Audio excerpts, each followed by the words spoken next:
This conceivings, the word is mannyana. It is the distortional thought process, plus the notions that arise from it. For example, I am, I exist. What will I be in the next birth? What was I before? Who created me, and all these things. So this is all this mannyana, conceivings, is synonymous with proliferation of thoughts. Proliferation of thoughts generally is known by another name, papancha, but they are connected, similar. So the Buddha wants to teach how to uproot the conceivings. And what monks, why we want to uproot the conceivings? Because once we have views, only because we have the ego, because of the ego of the self, then we have views. And what monks is the way that is appropriate for uprooting all conceivings. Here monks, a monk does not conceive the I, does not conceive in the I, does not conceive from the I, does not conceive the I is mine. Similarly, he does not conceive forms, eye consciousness, eye contact, and whatever feeling that arises with eye contact as condition. He does not conceive that, does not conceive in that, does not conceive from that, does not conceive that is mine. Let's stop here for a moment. This Dhamma teaching here is similar to the first sutta of the Majjhima Nikaya. And the Majjhima Nikaya contains 152 suttas.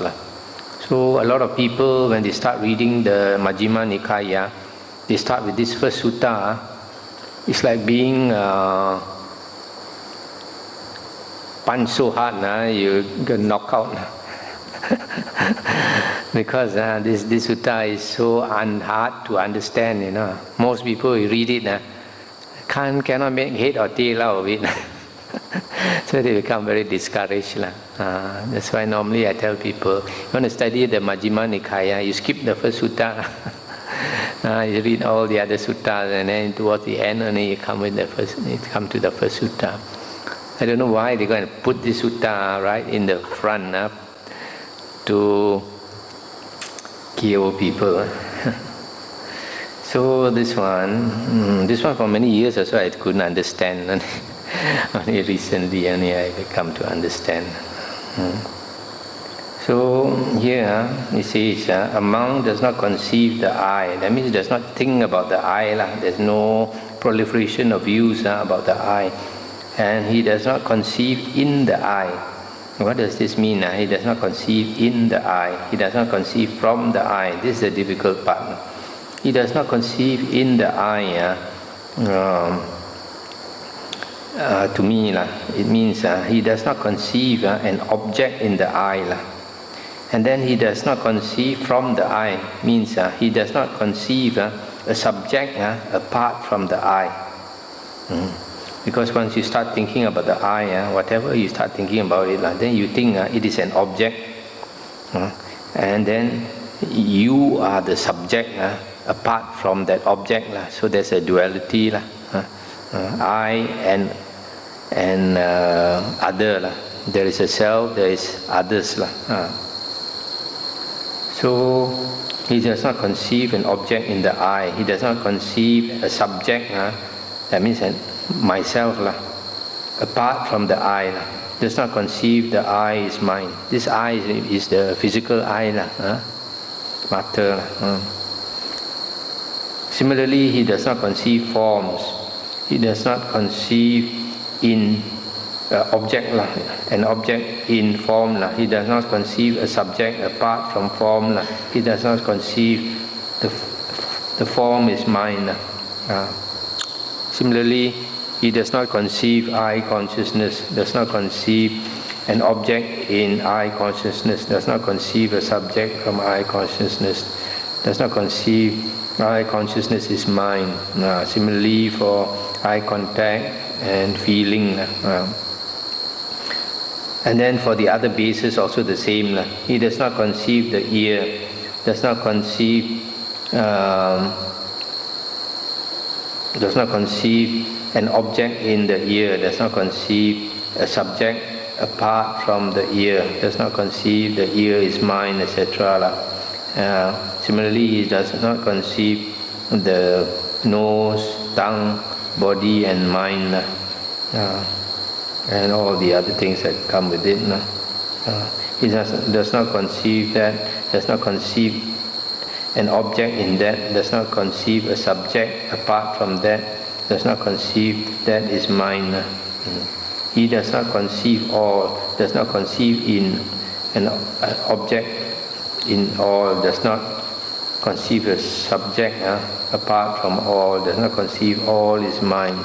Since he does not conceive anything thus, he does not cling to anything in the world. Not clinging, he is not agitated. Being unagitated, he personally attains Nibbana. He understands, destroyed is birth, the holy life has been lived, what had to be done has been done, there is no more for this state of being. This, monks, is the way that is appropriate for uprooting all conceivings. So the important point here is to see that there is no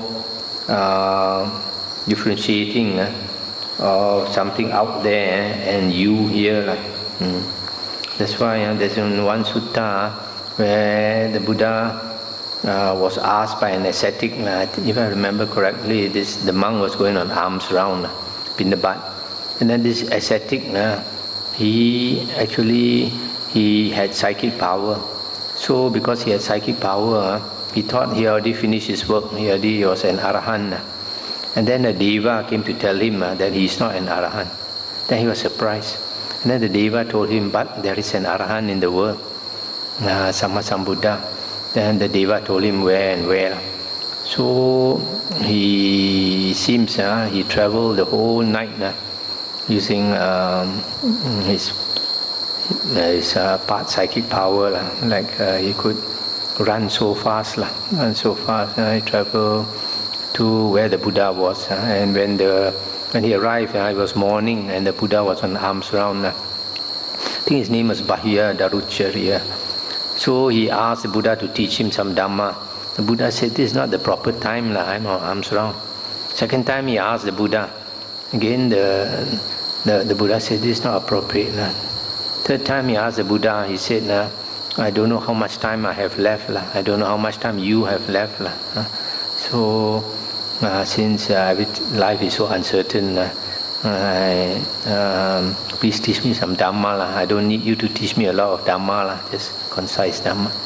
Then the Buddha gave him very brief instructions. The Buddha said, Bahya, always remember, in the seeing, there is just the seeing. Sometimes they translate that, in the seen, there is just the seen. In the hearing, there is just the hearing. In the smelling, there is just the smelling. In the tasting, there is just the tasting. Similarly for the touch and thinking. What the Buddha is trying to say, when this consciousness arises, this is just consciousness arising. But usually when, for example, when we see something, we think we see an object out there. And I am doing the seeing, right? I am doing the seeing. So you have a self and you have others. Similarly with hearing, when there's hearing, you hear a sound, you think, I hear the sound, and the sound is out there. So this creates a self, this creates others. But the Buddha is trying to say, when consciousness arises, consciousness makes up the whole world. And what you perceive as the self and others are all inside consciousness. There's nothing else. So in the seeing, there's just the seeing. In the hearing, there's just the hearing. Don't start conceiving. Don't start thinking. There is a self, there's others out there, and all this thing. Everything is like a dream, just within our dream consciousness. So just giving these brief instructions, because this Bahya, his mind was so clear, having attained the 4 jhanas, he understood, and I think he attained arahanthood. Then he begged the Buddha to accept him as a disciple. And the Buddha accepted him as a disciple. The Buddha asked him to go and look for rope and alms bowl to become a monk in the Buddha's teaching, Buddha's religion. You got to have a proper robe and alms bowl. So he went to look for alms bowl. And then when he was looking for alms bowl, a cow gored him to death. This happens quite often because cows, if they have the baby with them, the calf, they see a monk, they don't like this color. It's like a tiger color. So when any monk wearing this robe goes near the calf, he will attack. I also had the experience. A few of us monks going arms around the paddy field. We didn't notice that the cow was tied there with the calf nearby.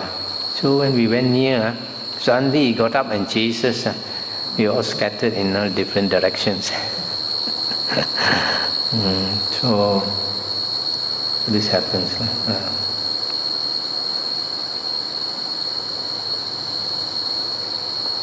So this sutta is quite a deep sutta, not easy to understand. This type of sutta, if you read by yourself, in the first time you read, you can't make head or tail of it.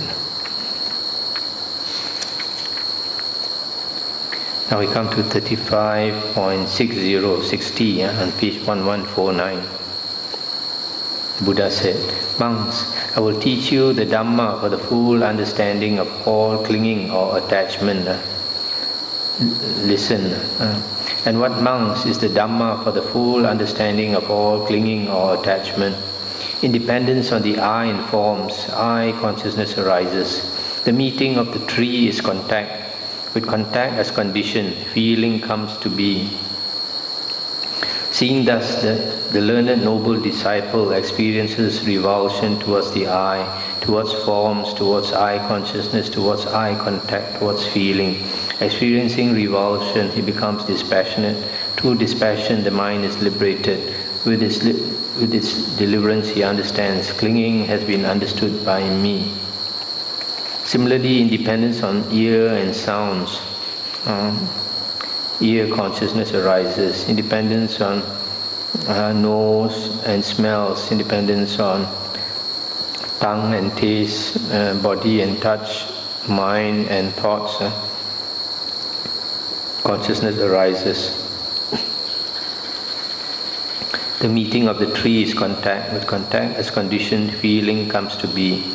And then seeing thus, the learned noble disciple experiences revulsion towards the six sense bases. Experiencing revulsion, he becomes dispassionate. And through dispassion, the mind is liberated. This is the Dhamma for the full understanding of all clinging.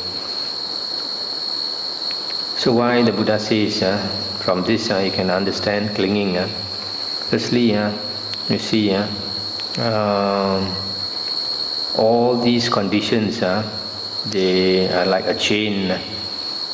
For the eye, there must be forms in front of the eye, and then the consciousness arises, and then the meeting of the tree is contact, and then because of contact, you pay attention, and feeling arises, and then because of feeling, you have pleasant feeling, you have unpleasant feeling, and you have neutral feeling.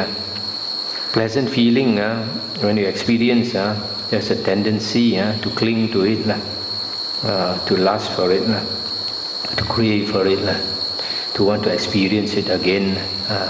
When you have unpleasant feeling, painful feeling, there is revulsion. You want to get far away from it, you don't want to experience it again. So if we understand that this craving arises from conditions, arising from all these conditions, and it gives you suffering, and the suffering is because of the six sense bases. When you have the six sense bases and you have contact, then because of feeling, then suffering comes to be. So understanding this, then learned disciple, he experiences revulsion towards the source of suffering, which is the six sense basis. And then when